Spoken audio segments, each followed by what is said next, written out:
Umlimi osathuthukako osemutjha ongumma ovela eSenwabarana eLimpopo ukhuthaza ilutjha bona lingene kilekoro yezokulima. UMatome Mokgobu oneminyaka ematjhumi ubudala uthome irhwebo lakhe lokulima ngemva kokuhlagiswa ukuthola umsebenzi nanyana aneziqu nje emfundweni zokuhlogomela ibhoduluko. Mokgobu uthi wathola isekelo lemali kwamanye wamahlelo karhulumende ahlela ukuthuthukisa abalimi abatsha. Nananjalo uthi iintjhijilo khona zikhona zinengi.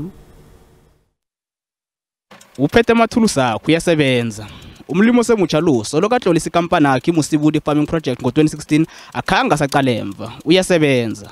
Imikhiqizo kaMatome Mokgobu ifaka hlangana umrorho wespinatshi namazambana. Kaze imikhiqizo yakhe le uyisabalalisa ezintolo ezihlukahlukeneko. uMokgobu uthi ukulima okuthanda sesemncane khulu. Growing up, I had love and passion for farming, so my dad and my mom did a borehole back in the days, but they didn't pursue farming up to this far. So growing up, that encouraged me to start this farming. Njengomlimi osathuthukako uthi kuneentjhijilo ezimbalwa oqalene nazo.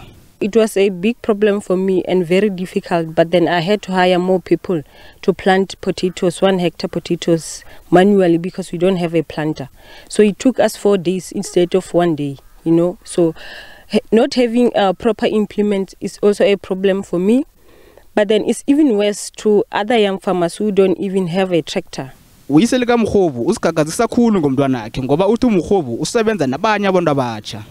She's doing very well because now the youth around here, if they want casual jobs, they do come here. They work for a day or 2 or a week, and then she pays them.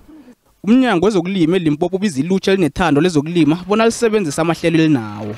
We have programs where we provide conditional grants where these young farmers are able to get infrastructure development through these conditional grants, are able to get production inputs, which are your seeds and stuff like that. uMokgobu uthi uzokubhura ngamazambana wathengise uthi lokhu kuzokuthuthukisa umphakathi ahlala kiwo.